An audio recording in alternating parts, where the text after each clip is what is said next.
I think banking in general can be, at least opening a small business can be really intimidating. Yeah. It has never felt that way working with Bremer. Our business wouldn't exist without an SBA loan. Bremer swooped in, held us under their wing, and walked us through it. And we ended up getting everything we needed. Bremer sees us. I mean, like, really sees us. They're our cheerleaders behind closed doors, and who knew it was going to be our bankers? I know, right?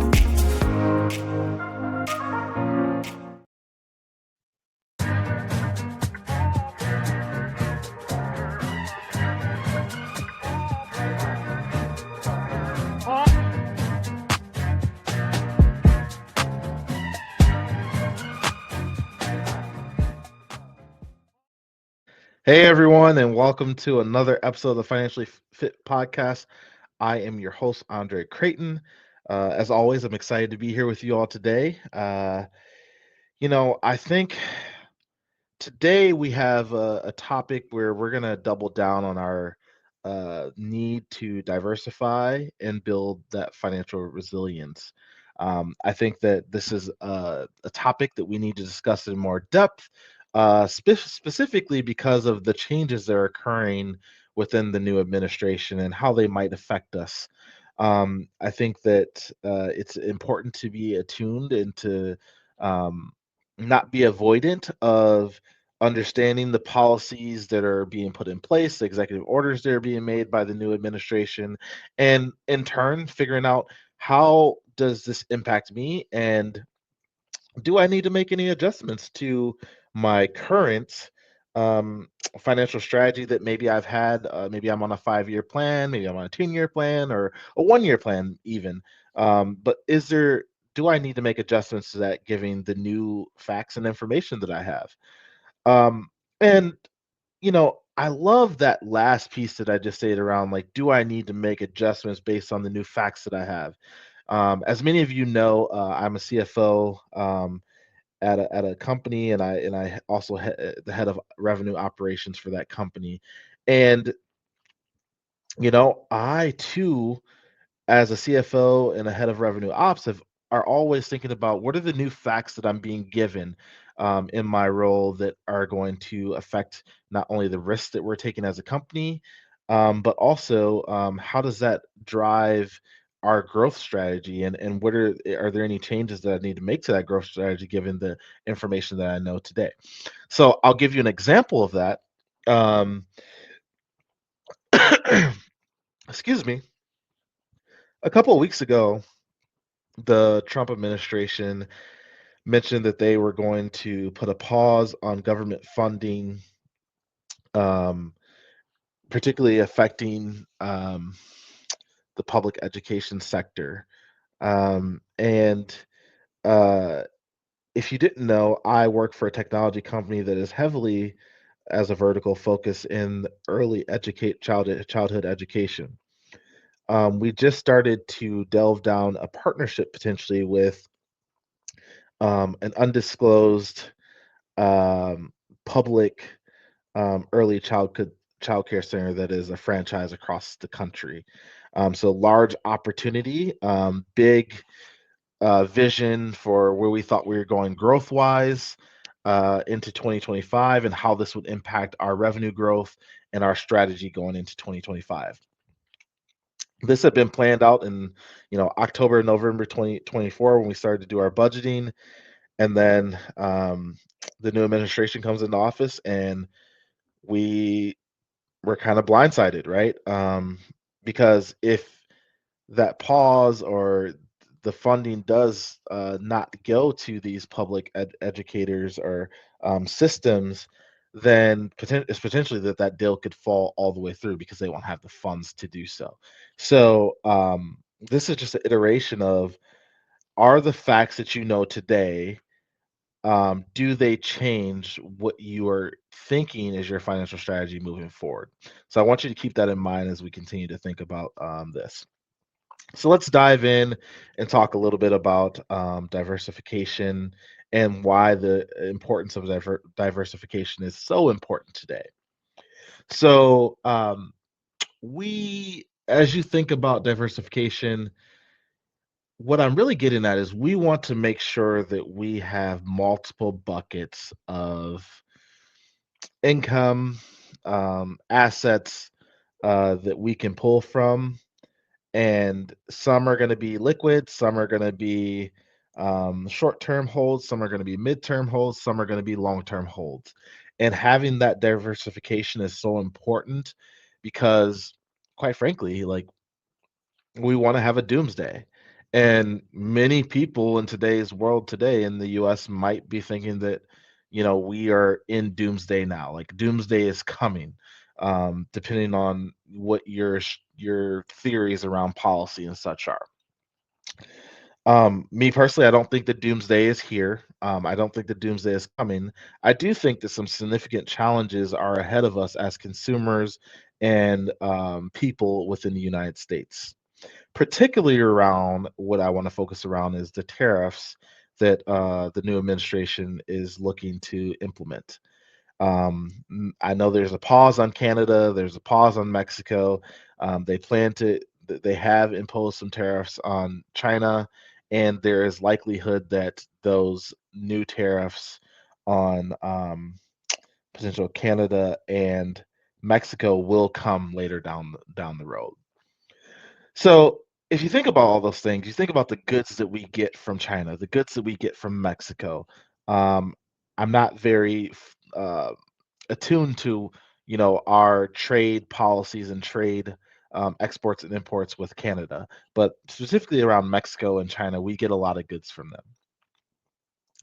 And I know that a lot of times our administration has said that this tax is taxing foreign countries to bring the money back to America. And I see the plan around bringing manufacturing back to America and some of those things. You know, that makes sense to me. I understand what the administration is trying to do. But what's not being talked about is tariffs on imports are a cost to consumers. It's going to create higher pricing and higher costs for us on a consumer level. So you think about any goods that we get from China, whether it's I don't know, food, whether it's China and Mexico, whether it's food, materials, um, every a lot of things that go into our everyday living potentially, those you might see hikes in prices. And with that being said, we need to be able to diversify and create a diversification of our portfolio to be able to handle that type of inflationary period, so to say. So the first thing that we need to make sure we do, and I always say this, is we need to make sure that we have 3 to 6 months of necessary emergency expenses on hand. When I say on hand, I mean liquid.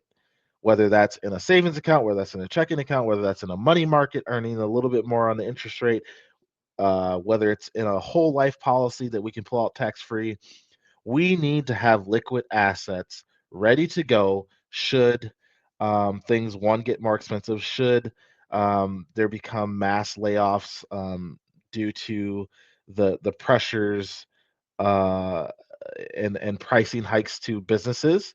So you think about lumber and steel and some of those things. There are tariffs on those things coming down the line, and um, maybe if you're in manufacturing, you could see a company do some layoffs because pricing to acquire those materials have become more expensive. So they need to cut, they need to cost cut to be able to afford and make sure they can control their bottom line.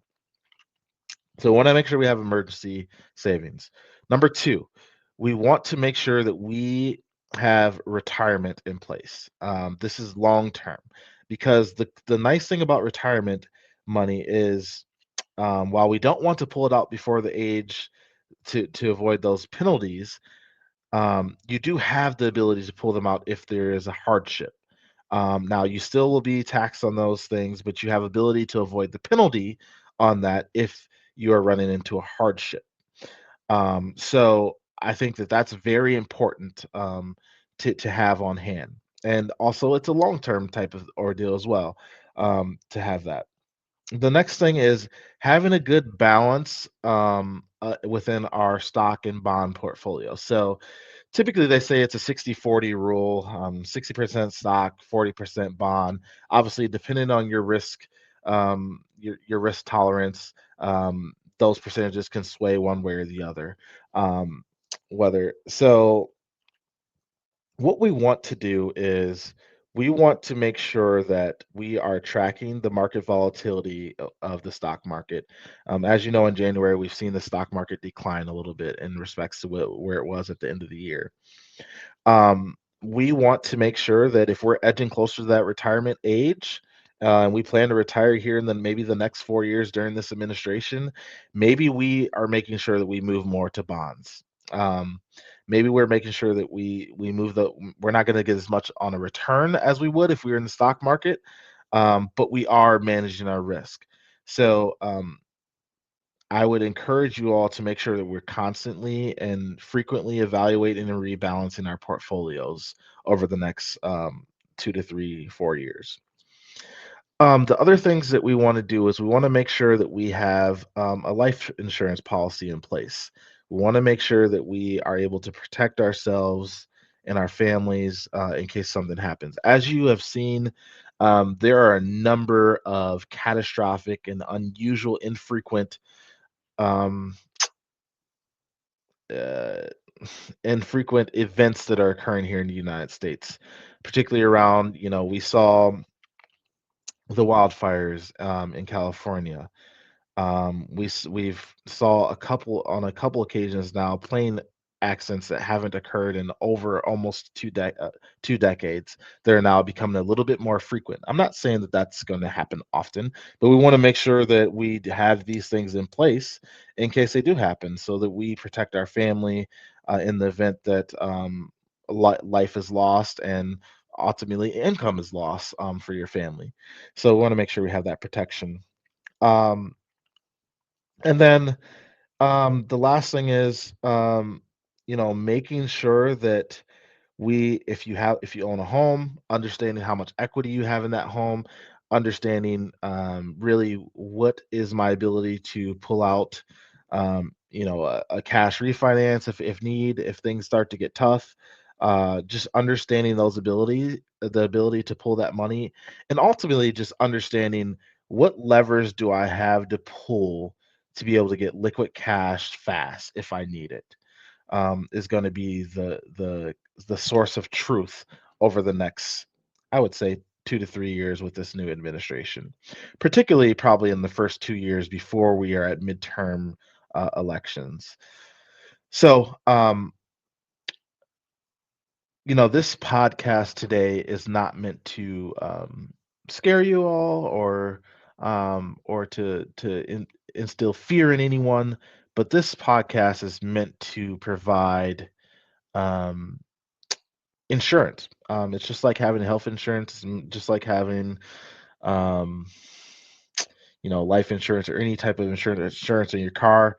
I want to provide you topics to make sure that we can have the insurance we need from a financial stability standpoint to be able to weather any storm that is to come over this period of what is, quite frankly, very radical adjustments from a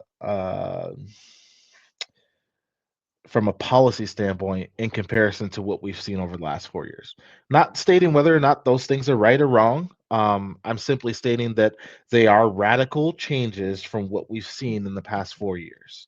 And if we built a financial plan based on the last 4 years, um, those plans likely won't suffice over these next 4 years with the radical changes that are coming down the pipeline. So, with that being said, I hope you learned something today. I hope you take heed into the things that I mentioned. If you don't have a financial advisor, this is the perfect time to go out and find one.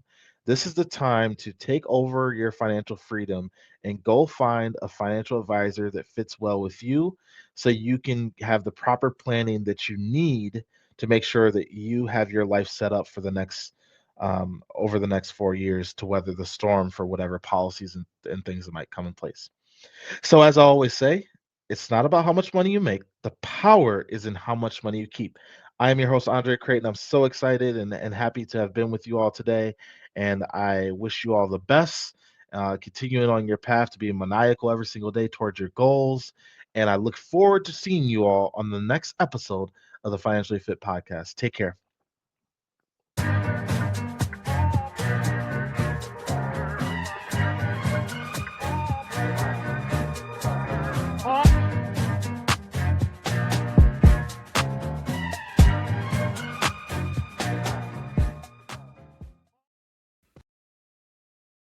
You know Shaletta makes you laugh, but did you know Shaletta Brundage can also make you think and boost your business? Media personality, activist, and comedian Shaletta Brundage founded Shaletta Makes Me Laugh to celebrate and share the best of Black culture. It's a podcasting platform. You can download 10 weekly podcasts hosted by African-American subject experts at ShalettaMakesMeLaugh.com or wherever you find your favorite podcasts. ShalettaMakesMeLaugh.com is also a production house, creating broadcast-quality commercial content. And Shaletta and her team of storytellers create powerful promotional campaigns to get businesses the brand awareness they're looking for. Some of Minnesota's top businesses trust Shaletta, and you can too. Get out the word about your events and products and get in front of communities of color with ShalettaMakesMeLaugh.com. She's got the power to help your business. What's this North 5 game? It's a $1 Minnesota-only lotto game. Wait, what? Yeah, drawings are daily. Wait, what? It also features Easy Match. So for an extra buck, if your Easy Match numbers match any of your draw numbers, you can win instantly. Wait, what? Plus, you can still win the big jackpot by matching your North 5 number, so you can win now and win later. Wait, what? North 5 with Easy Match. Win now, win later, whenever.